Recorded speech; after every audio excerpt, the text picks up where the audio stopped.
Welcome to Luca and Miguel. Enjoy the video.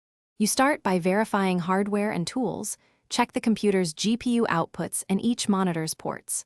Once done, pick matching cables or active adapters, because passive adapters often fail with higher resolutions. Make sure both monitors are powered and set to the correct input source before connecting. Then attach one monitor to the primary port and the second to the next port.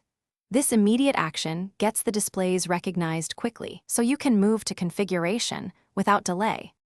Once both monitors are connected, open your OS display settings to arrange them logically. Drag the virtual screens to mirror the physical positions. This prevents the cursor from jumping unexpectedly. Make one monitor primary so taskbars and apps open where you expect.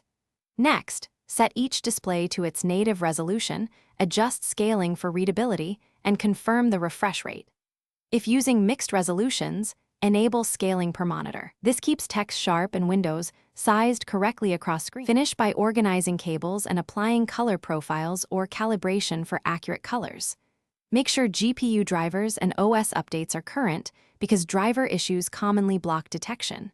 If a monitor doesn't appear, reboot first, then swap cables and test each port individually to isolate the fault. Try a known good cable or adapter next, because faulty hardware is often the culprit.